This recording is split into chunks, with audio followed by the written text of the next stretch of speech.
Well, to untangle all of this for us, we've got Steve Sosnick joining us now live via Skype. He's Chief Strategist at Interactive Brokers. Welcome to the show. Thank you. So first, I want to get your reaction to the hearing. What did you think of what you heard from the executives involved, and what were the Finance Committee's goals with this hearing? Well, I think as with many of these congressional hearings, particularly when you have so many members on this committee, I believe it's over 60, which out of a 435-person House, that's a huge percentage. So I think there were various agendas at play, and I think that was somewhat reflected in the type of people who were invited. I think at the root of it, there were people who really wanted to get to the bottom of it, and I think that did show through as being the overriding theme, both from both parties.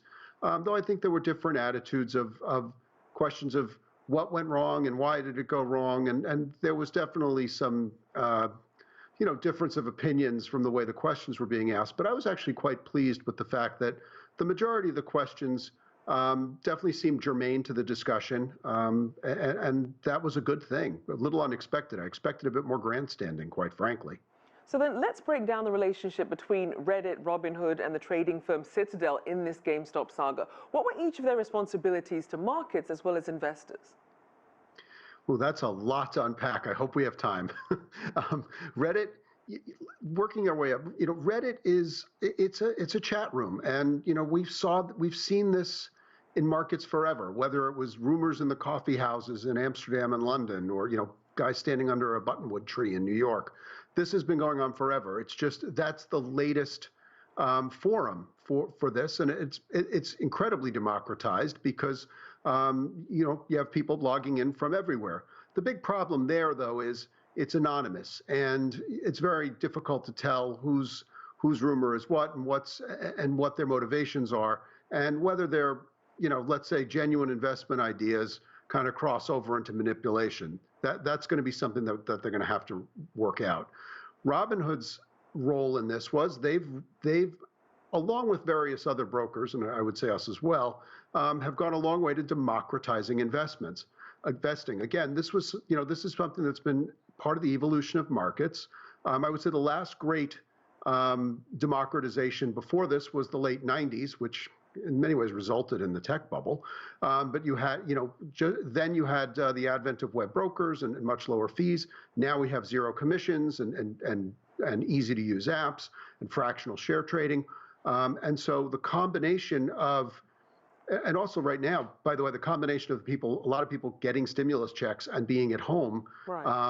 That was how they put the money to work. Robinhood was perhaps the most visible way they did it. And many of the people who were talking on Wall Street bets were in fact using Robinhood as their preferred investment, as their investment broker. Then how does Citadel work into it? The thing to think about here is Robinhood is Citadel's biggest customer. Citadel pays for order flow. And what they get in exchange is the order flow from various broker-dealers who prefer to route their orders to those who pay for it rather than seeking best execution.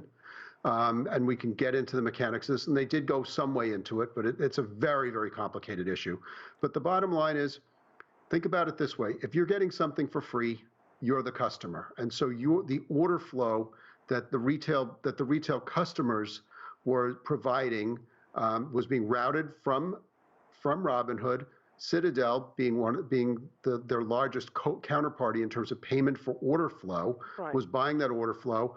And what the reason for that is, it's basically what they're buying themselves is a sub-second option, like a first look. Do we want to take this on to our own book, or do we want to then route it into the market?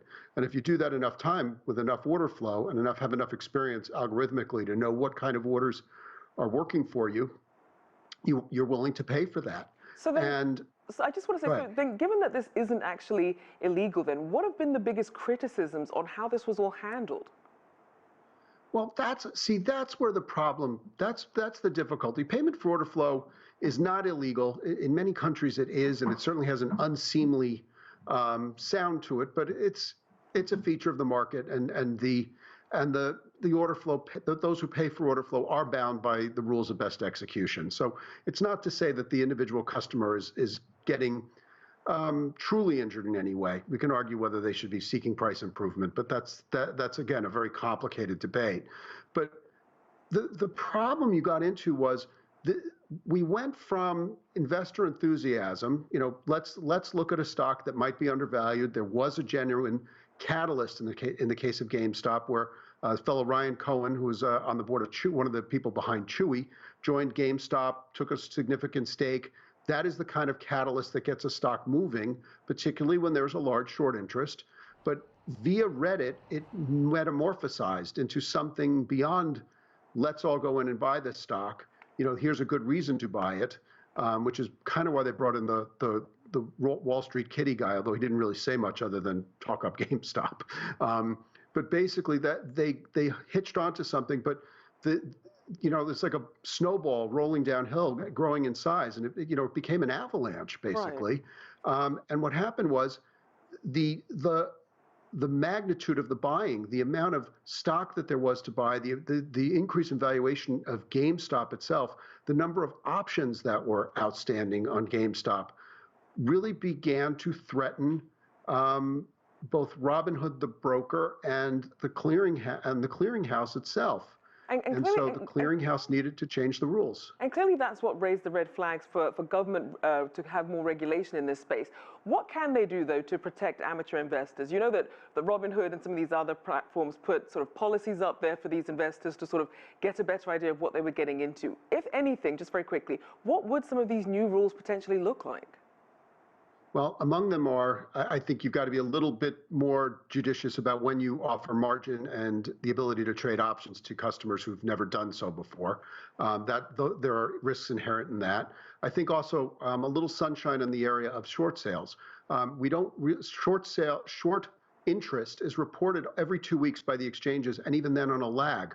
That kind of information in more real time would allow the risk managers, both at the individual firms and the clearinghouses, much more transparency into when to adjust the margins and the haircuts that they charge the brokerage firms who are their customers, rather than having to do it in such a ham-handed way as we saw during the end phase of the GameStop debacle. Well, certainly been a very enlightening discussion. Thank you so much. Steve Sosnick there, Chief Strategist at Interactive Brokers.